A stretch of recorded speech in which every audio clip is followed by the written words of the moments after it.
할렐루야. 말씀을 봅니다. 디모데 전서 1장 16절 같이 한번 읽을까요? 그러나 내가 공효를 입은 까닭은 예수 그리스도께서 내게 먼저 일체 오래 참으심을 보이사 후에 주를 믿어 영생을 얻는 자들에게 본이 되게 하려 하심이라. 아멘. 선한 싸움 세 번째입니다. 선한 싸움 세 번째. 믿음의 본이 되라 하심. 믿음의 본이 되라 하심. 주님은 우리가 믿음의 본이 되기를 원합니다. 또 사도 바울은 디모데에게 편지를 쓰면서 믿음의 본이 되라 이렇게 권면을 하고 있습니다. 자, 문제 나갑니다. 믿음의 본이 되어야 합니다. 누구에게 믿음의 본이 되어야 할까요? 누구에게 믿음의 본이 되어야 할까요? 하윤이한테 물어봐야 되나요? 누구에게 믿음의 본이 되어야 할까요? 그 16절에 답이 나오는데요.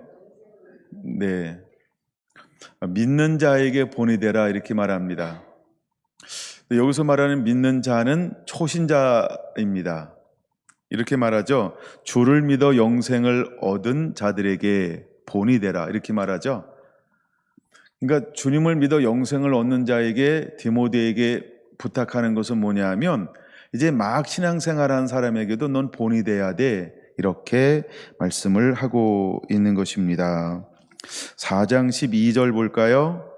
4장 12절 두 번째 문제 하윤이한테 또 낼 거예요. 이번엔 답을 잘 맞힐 거라는 생각이 들어요. 큰 소리로 한번 12절 같이 한번 읽어볼까요? 시작. 누구든지 내 연소함을 없이 여기지 못하게 하고 오직 말과 행실과 사랑과 믿음과 정절에 있어서 믿는 자에게 본이 되어.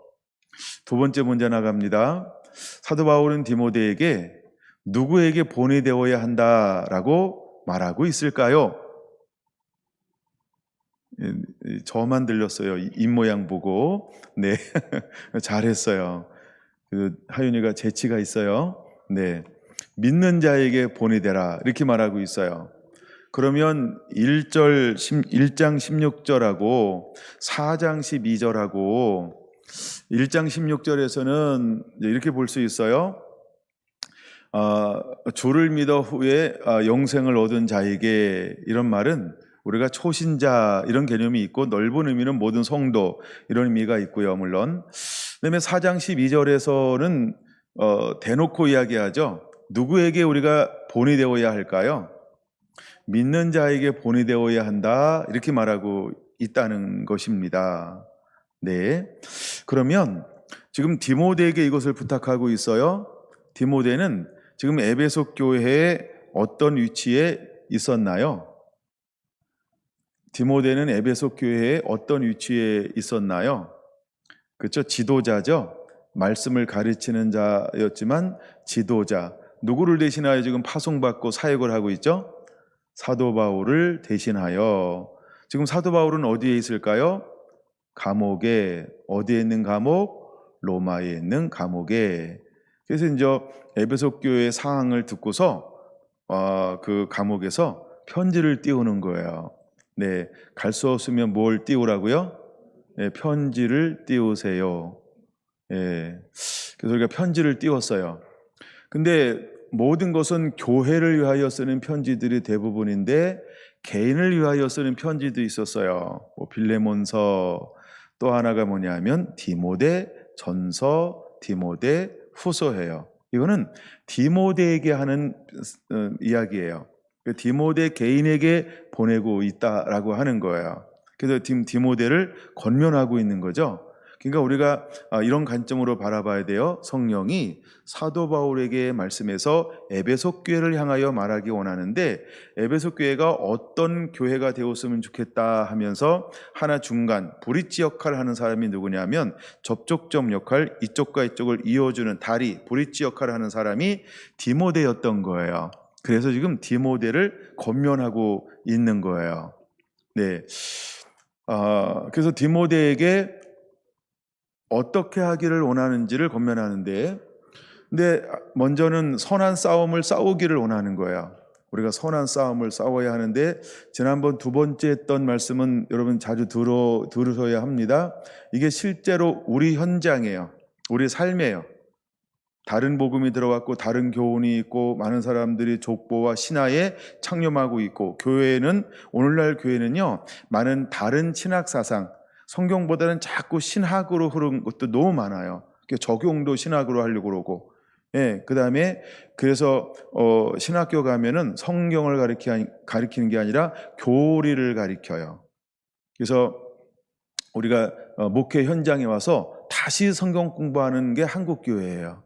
그래서 한국 교회에서 제일 장사 잘 되는 세미나가 뭐냐면 성경 세미나래요. 예, 성경 세미나. 이게 굉장히 많아요. 예. 근데 만약에 신학교에서 우리가 성경만 가르친다고 한다면 교리 가르치지 않고, 근데 그 이익도 굉장히 많을 거예요. 근데 우리가 이제 예를 들어 장로교 신학교 들어가면 우린 그 신학 사상의 성경을로 자꾸 보는 이런 안경을 쓰고 나와요. 또 우리가 예를 들어 감리교 들어간다 그러면 또 우리가 이제 그 시각으로 보는 이런 안경을 쓰고 나오게 만들어요. 근데 우리가 이제 학위라고 하는 걸 따는데, 학위는 지도 교수들이 있어요. 근데 그 지도 교수들이 원하는 방향으로 써야만 학위를 주거든요. 예. 그러니까 계속해서 공부를 많이 할수록 어디에 안경을 자꾸 이렇게 바꿔가면서 써야 되냐 하면, 예, 교리, 그 교단에서 추구하는 것, 이런 거요. 아니면 그 교수가 추구하는 것, 이런 걸 해야 돼요. 그러면 많은 사람들이 성경을 연구하지만 논문을 쓸 때 성경만 가지고 쓰면은 과연 학위를 줄까요? 안 줄 거예요. 그럼 누구 걸 인용해야 될까요? 어느 교수는 이렇게 인용했다, 어느 신학자는 이렇게 이야기했다, 어느 사람은 이렇게 이야기했다. 자꾸 사람들이 주장한 것을 끌어모으는 거예요. 성경이 이렇게 얘기했다가 아니고요, 이 성경을 이 사람은 이렇게 해석했다, 이 사람은 이렇게 해석했다, 이 사람은 이렇게 해석했다. 그 다음에 이렇게 하는데 또 반대 생각도 있다. 누구는 이렇게 이것을 봤다. 근데 누구가 누굴까요? 나름대로, 그쵸? 스스로 사람들을 자꾸 높이는 사람들이 있어요. 그러니까 우리는 이 테두리를 못 벗어나요. 왜 그럴까요? 자꾸 어떠한 유명한 사람들을 그 테두리 안에 자꾸 우리를 가두어서 성경을 보려고 하니까요. 예. 그래서 성경을 먼저는 이런 걸 다 배제하고 성경을 봐야 돼요. 예, 물론 이제 많이 이런 걸 한 사람들은 뭐라고 이야기할게, 제가 이렇게 이야기하면 그러면 성경을 잘못 볼 수도 있습니다, 이렇게 또 이야기한단 말이에요. 진짜 그럴까요? 해봤어요? 그쵸? 예. 근데 사람들이 자꾸 이렇게 교회 안에 다른 복음이 들어오게 만들어요. 자, 그러면 이제 저처럼 이제 메신저, 말씀을 전하는 자예요. 그럼 내가 나눠줄 수 있는 걸 뭘 나눠줄까요? 내가 먹은 걸 나눠주는 거예요. 내가 배운 것을 나눠주는 거예요. 내가 들은 것을 나눠주는 거예요. 내가 영향받은 것을 나눠주는 거예요. 예. 결국 내게 있는 걸 내게 주노니 이것이지, 내게 없는 걸 나눠줄 수는 없어요. 예. 그래서 우리가 무엇을 듣고 무엇을 읽고 무엇을 먹느냐 굉장히 중요한데, 이런 거예요. 근데 에베소 교회 가운데 어떤 것들이 자꾸 들어오냐 하면 다른 게 자꾸 들어오는 거예요. 근데 이 사람들이 영향력 있게 들어와요. 그래서 교회를 자꾸 분열을 일으키는 거예요. 그래서 복음으로 하나 되어야 하는데 자꾸 다른 게 들어오기 시작하는 거예요. 다른 버전, 다른 해석, 다른 적용, 다른 규칙, 다른 규범, 다른 삶, 이런 것들이 자꾸 교회 안에 들어와서 교회가 그런가? 아니야. 이런가? 아니야. 저것도 맞나? 이것도 맞나? 모르겠어요. 이렇게 이제 자꾸 교회가 여러 가르침들이 교회 안에 들어오는 거예요. 근데 가르침이 들어올 때 그냥 들어오는 게 아니고, 예를 들어 학위를 가지고 와요. 명예를 가지고 와요. 권세를 가지고 와요. 학식을 가지고 와요. 예, 그다음에 박식함, 막 이런 걸로 막 오는 거예요. 그냥 가만히 이걸 듣다 보니까 사도 바울이 바라보는 관점에서 이건 하나님이 내게 전하라고 한 것과 부닥치는 것이 자꾸 교회 만들어지는 거예요. 그래서 누구를 파송하냐 하면 디모데를 파송하는 거죠. 그래서 다시 디모데에게 이것을 권면하고 바른 가르침을 가르치기를 원했던 거예요. 근데 디모데가 가르칠 때 누구를 힘입어 가르치냐 하면 사도 바울 선생님은 이렇게 이야기하셨습니다. 이렇게요. 그래서 사도 바울이라는 그 이름으로 하나님이 사도 바울 선생님에게 이렇게 말씀했습니다. 이런 거요. 나중에 계속 시간에 보면 되면 볼 겁니다만 내 연소함을 업신여기지 못하게 하라 하면서 그래서 디모데에게 사도 바울은 무엇을 요구하냐 하면 본이 되라 이걸 요구하는 거예요. 세 번째 퀴즈입니다.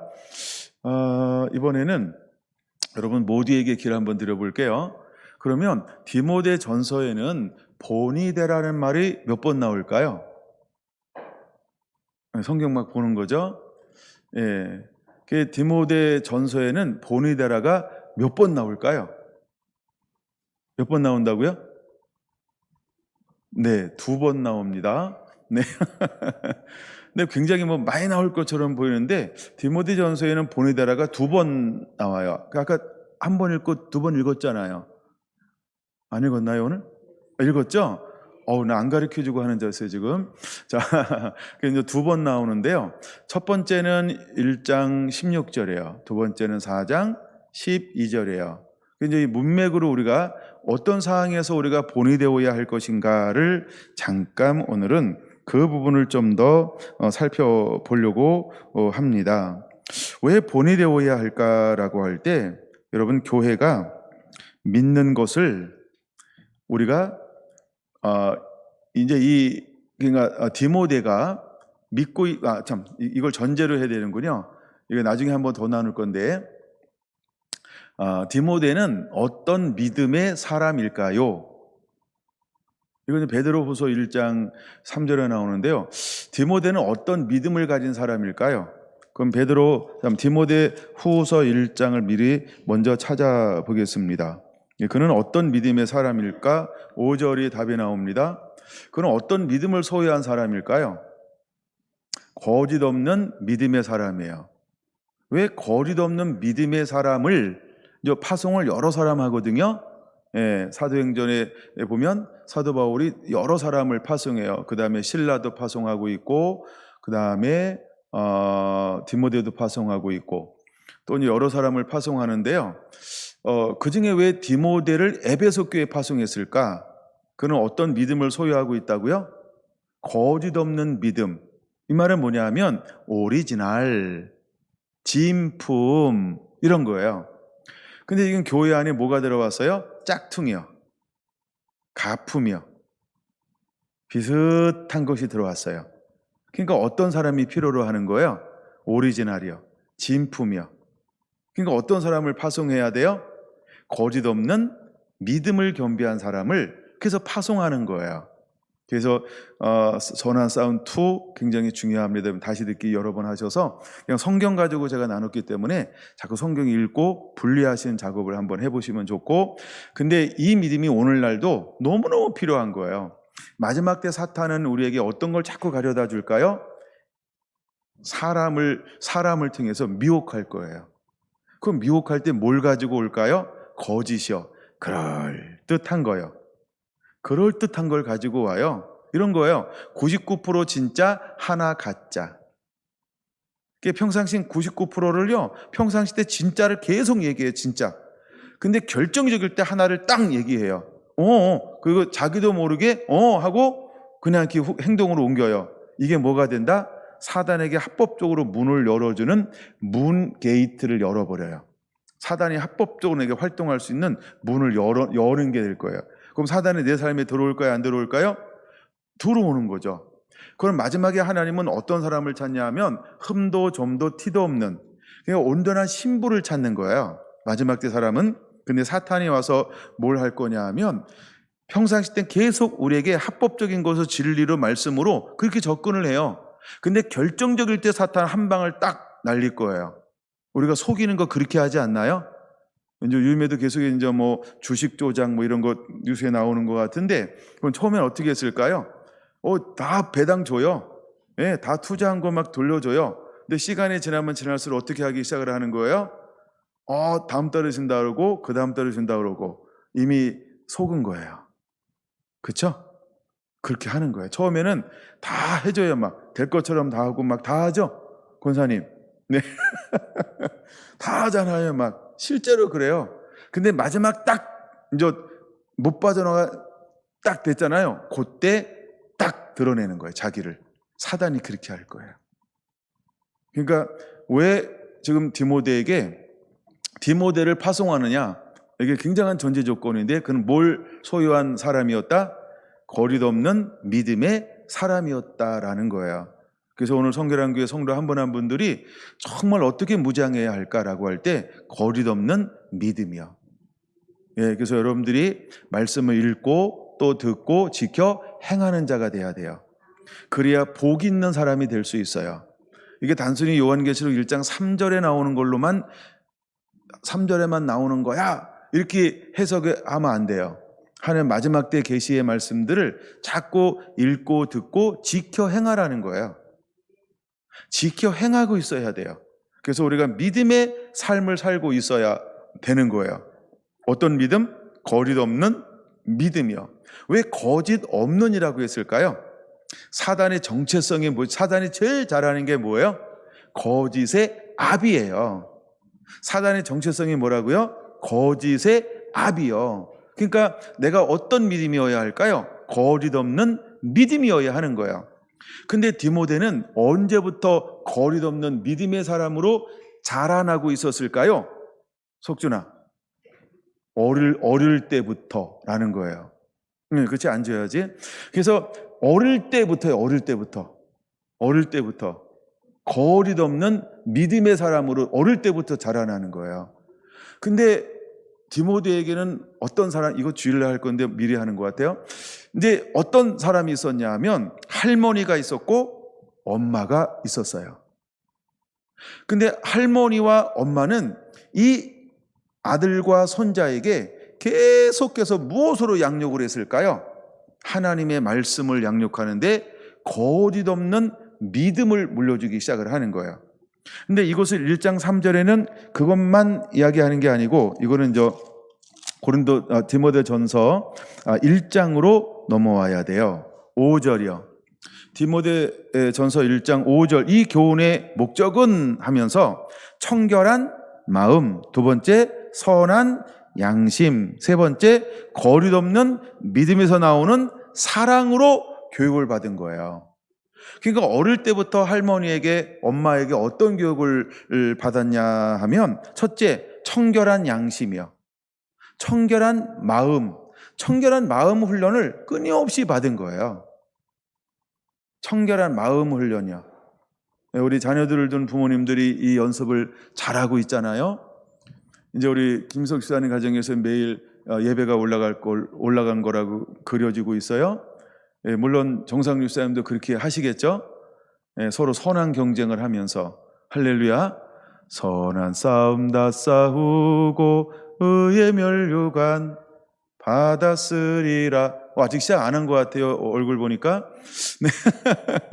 그래서 아마 이렇게 할머니와 어머니가 자녀에게 뭘 물려줬어요? 거짓 없는 믿음이요.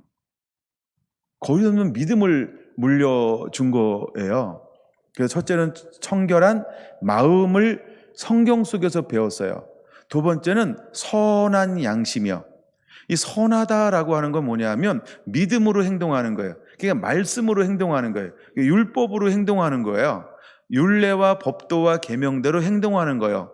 근데 행동하는데 어떻게 행동하냐 하면 그 말씀을 그대로 믿고 사랑함으로 행하는 것을 선한 양심 이렇게 표현하는 거예요. 그래서 그는 사랑으로 해요. 사랑으로.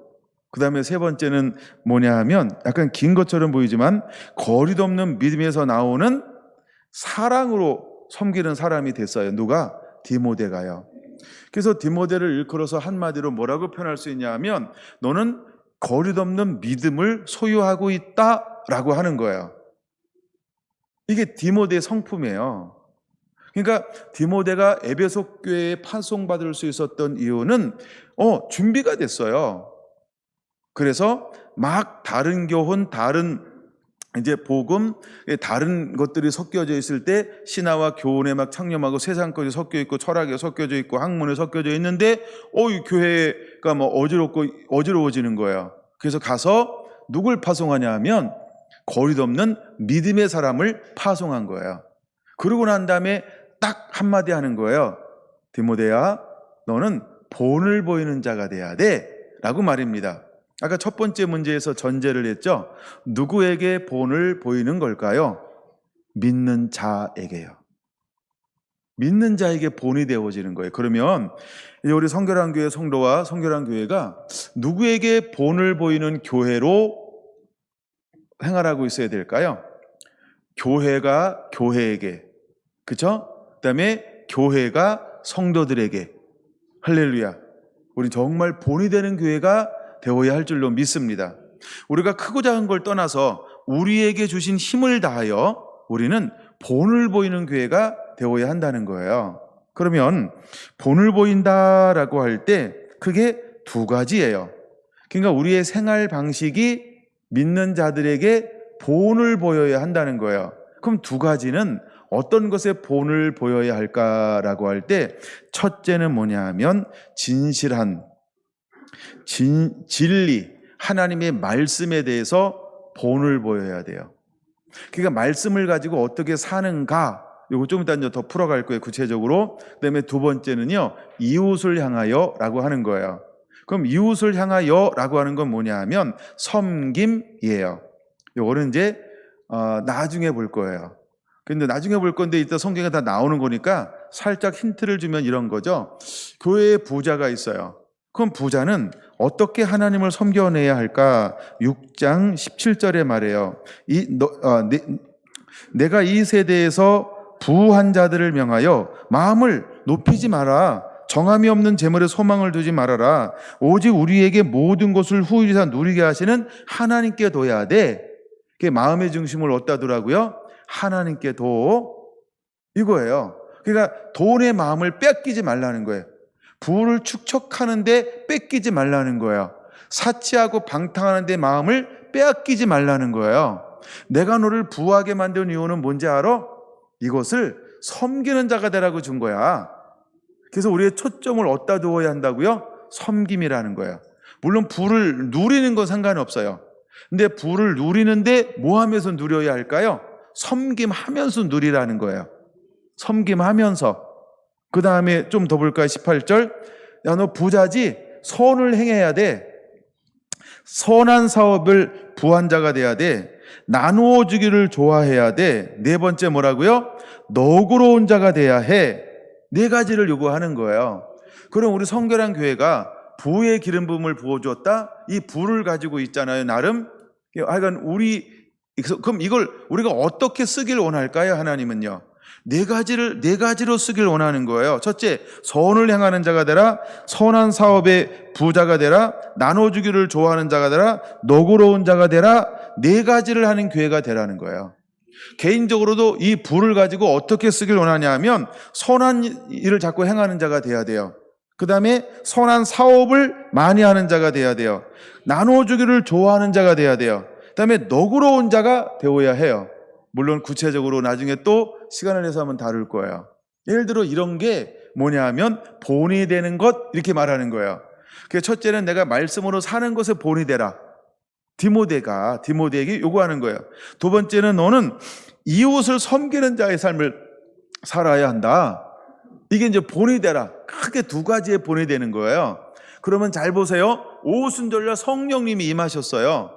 첫 번째 나타난 역사가 뭐냐면 이 두 가지가 초대교회에 그대로 나타나는 거예요. 첫째, 진리의 말씀이 확장되어져요. 그래서 진리의 말씀이 선포되어짐을 통하여서 더 많은 숫자의 교회 부흥이 왔죠. 성령이 딱 임하자마자 제일 먼저 한 게 뭐예요? 그들은 날마다 사도들의 가르침을 받고, 이게 첫 번째예요.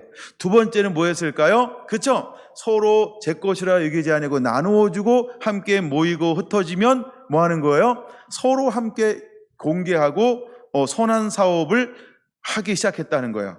이게 초대교회의 두 가지 큰 기둥이에요. 근데 계속해서 이제 복음이 이제 흘러왔어요. 그리고 얼마나 지나가고 있을까요? 20년, 30년, 40년, 50년 지나가면서 여전히 교회는 뭐에 본을 보이는 교회가 돼야 할까? 이걸 말씀해 주는 거예요. 그러면 이제 오늘날 우리에게 적용이 돼야 되잖아요. 그럼 이제 2000년이 지난 오늘은 교회가 무엇을 보여주는 교회가 돼야 할까요? 똑같은 거예요. 첫째, 진리의 말씀에 견고하게 서서 너는 내 연수함을 없이 여기지 못하도록 이 하나님의 말씀에 본을 보이는 자가 되라는 거예요. 그래서 먼저 우리는 진리의 말씀에 정통한 자가 돼야 돼요.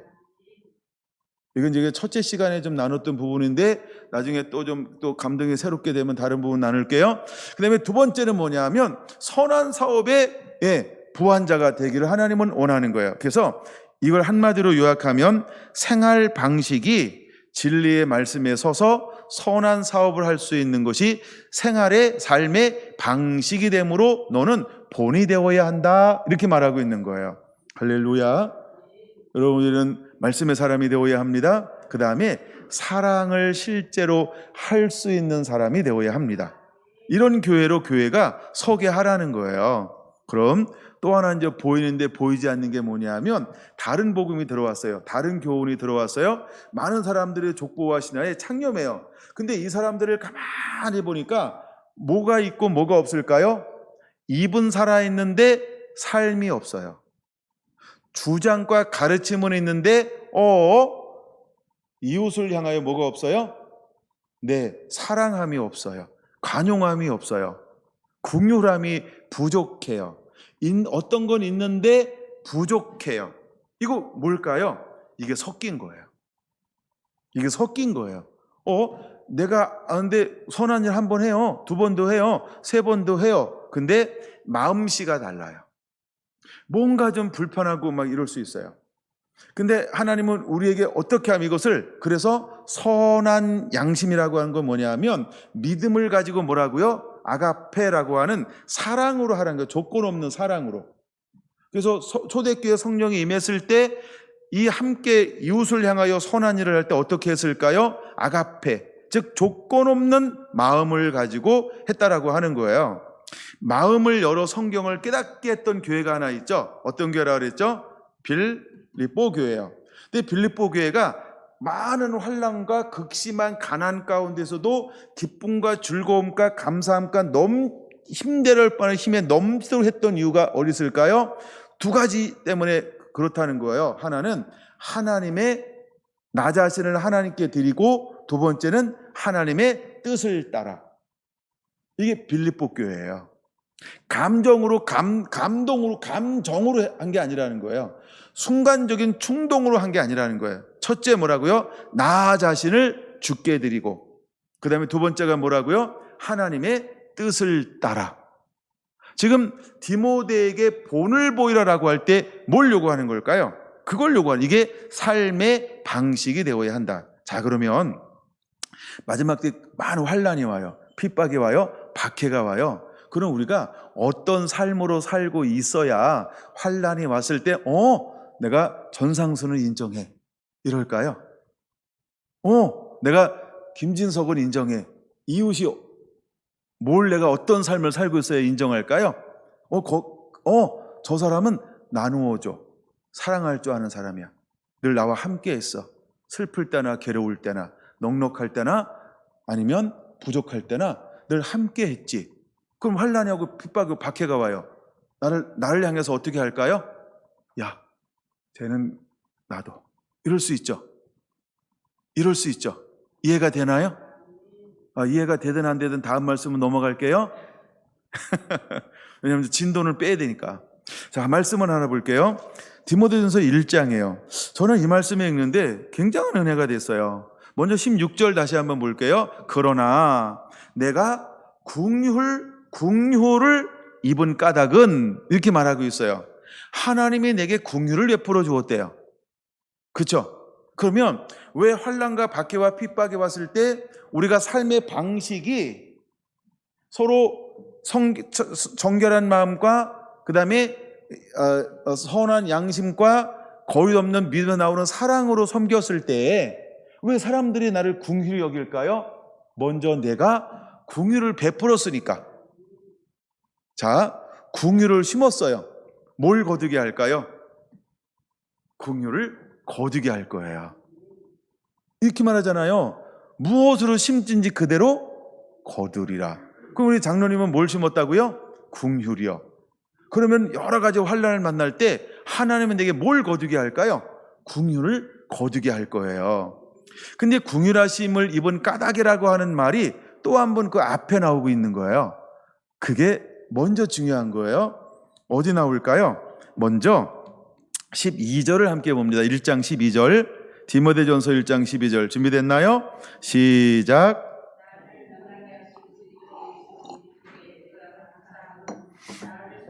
충성 때에 여겨 내게 직분을 맡기심이니 내가 전에는 비방자요 박해자요 폭행자였으나 도리어 긍휼을 입은 것은 내가 믿지 아니할 때에 알지 못하고 행하였음이라.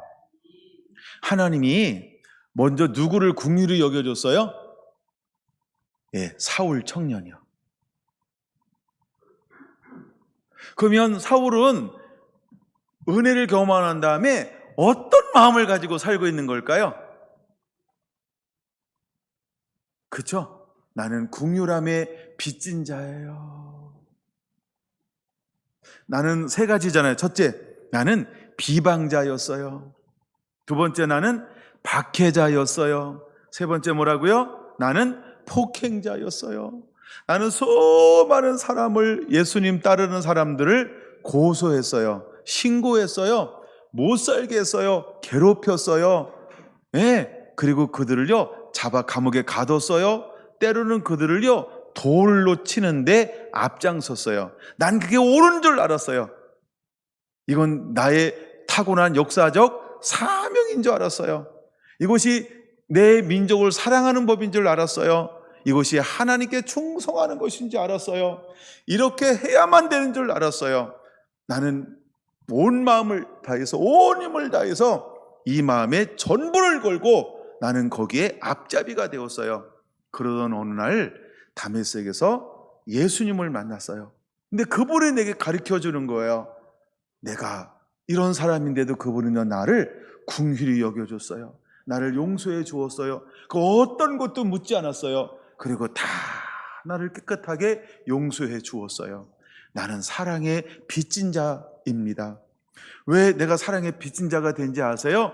나는 그렇게 해야만이 우리 민족이 사는 것인 줄 알았어요.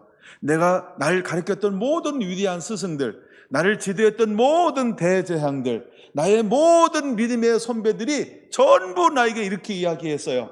그래서 나는 그렇게 살기로 작정했어요. 그날 온 마음을 다해서 예수를 따르는 사람들을 핍박하고 압제하고 고소하고 잡아서 죽이고 그들을 가진 모든 것들을 빼앗는 것이 나는 하나님께 충성하는 줄 알았어요. 근데 내가 예수님을 만나고 그 이후에 내가 잘못됐구나. 내가 눈이 멀었구나.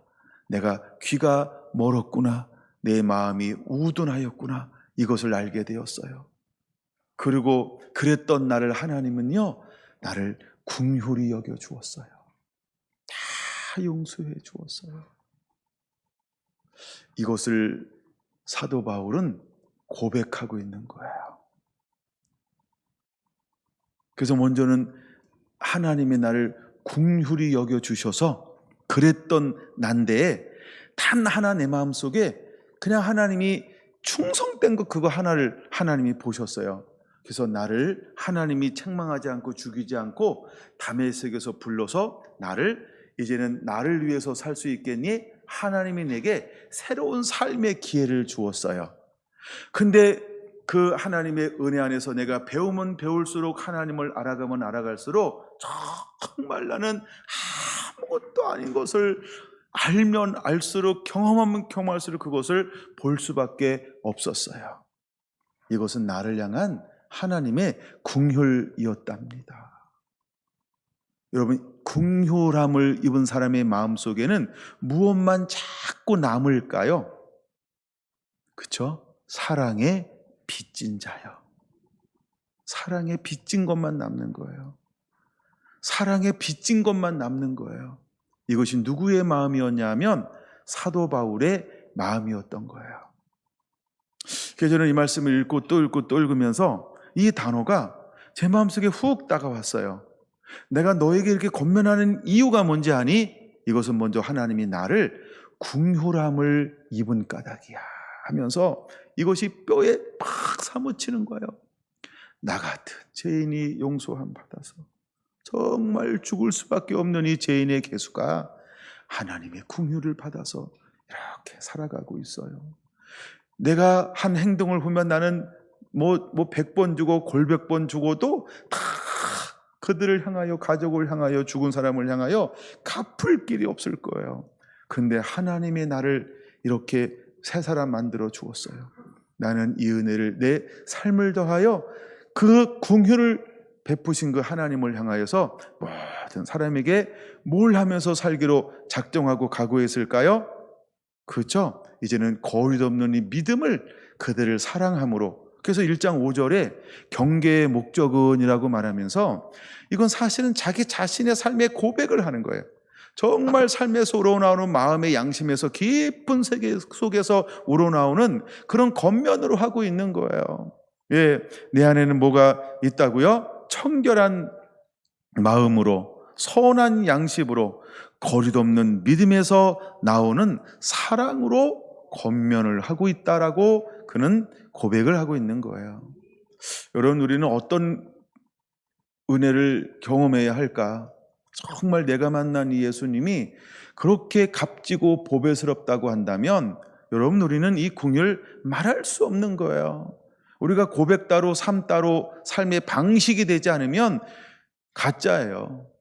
우리의 신앙이 내 삶이 되지 않으면 가짜예요. 수없이 고백하고 느끼고 기도하고 체험하고 은혜를 나누는데도 내가 정말 이거 신앙이 삶이 되지 않으면 가짜예요.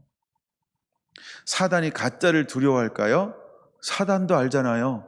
내가 예수도 알고 바울도 아는데 너는 누구냐? 사단이 우리의 정체성을 아는 거예요.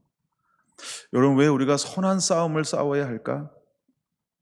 이제 우리는 선한 싸움을 싸울 수 있는, 본을 보일 수 있는 준비가 갖추어져 있어야 할 줄로 믿습니다. 할렐루야, 할렐루야.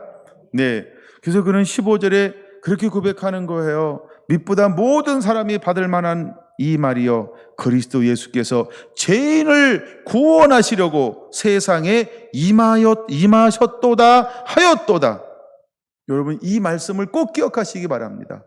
주님이 이 땅 가운데 오신 이유가 뭐라고요? 죄인을 구원하시려고요. 그럼 우리가 선한 싸움을 싸우기 위해서 우리 안에도 어떤 것이 밑바닥에 쫙 깔려져 있어야 될까요? 아, 하나님이 내게 은혜를 주신 이유는 죄인을 구원하시려고 내게 은혜 주셨구나.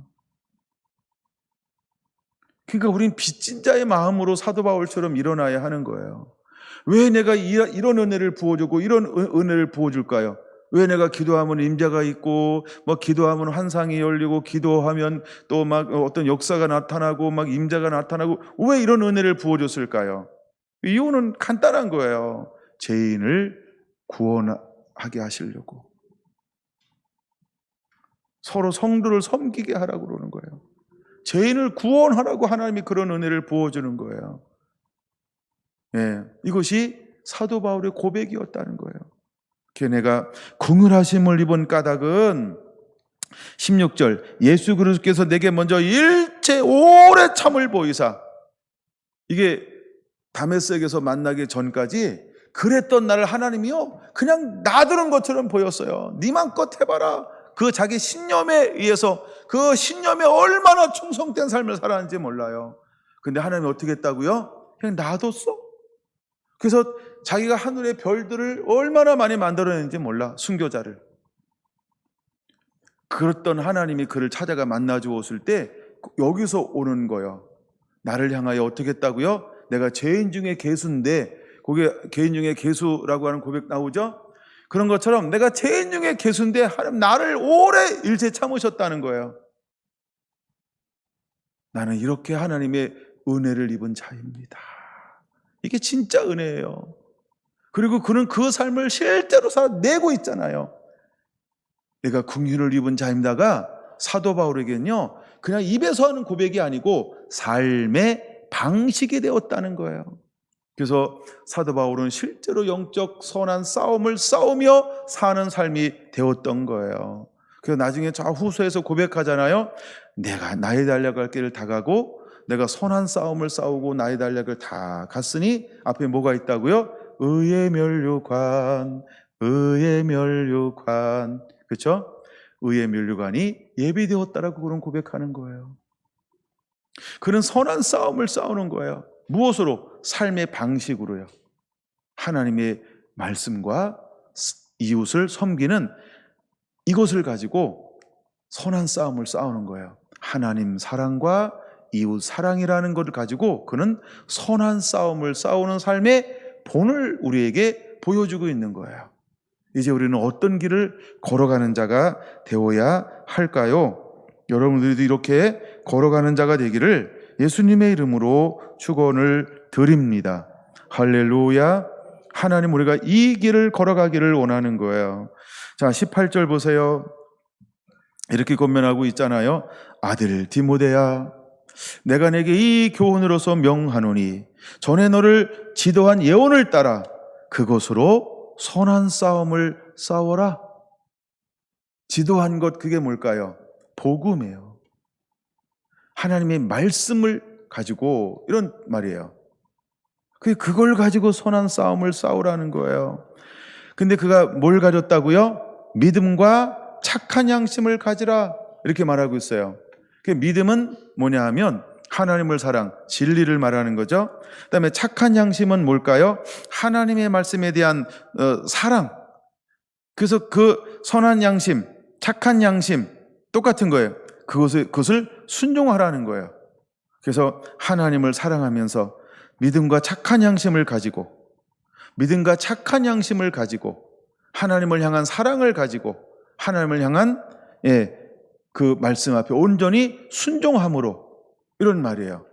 믿음과 착한 양심을 가지고 이 길을 걸어가라. 믿음의 본이 되었으면 좋겠다라고 권면하고 있는 거예요. 왜 그럼 우리가 믿음과 착한 양심을 가지고 가야 할까요? 왜 거리도 없는 믿음과 사랑을 가지고 가야 할까요? 어떤 이들은 이 양심을 버렸고, 그렇죠? 처음에는 믿음으로 시작했어요. 처음에는 사랑으로 시작했어요. 그 착한 양심으로. 근데 가다가 보니까 뭐가 들어왔어요? 그렇죠? 99개는 옳은데 그 하나에 걸려넘어졌어요. 시간이 지났더니 자꾸 한계가 쌓여서 완악함과 견고함이 되고 견고한 진이 될 수 있어요. 그 다음에 삶의 방식이 될 수 있어요. 그래서 주님이 오실 때는 연단한 자에 불러오시는 이유가 뭐냐 하면 우리도 모르게 우리에게 있는 굳은 것을 제하기 위해서. 원래 바리새인들이 의식하는 자가 아니었어요. 이 외부 세력에게서 이스라엘이라고 하는 정통성을 지키기 위해서 일어난 아주 경건한 무리들이었다는 거예요. 근데 이것이 400년, 500년이 흘렀어요.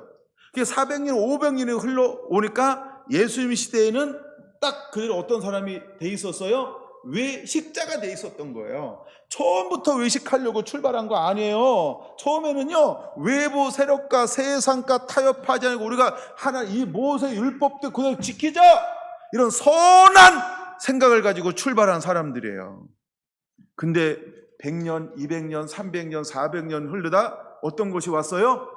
그들이, 그쵸, 이제는 정신은 잃어버리고요, 자꾸 다른 규범만, 그래서 자꾸 사람들을 무겁게 하는 거예요.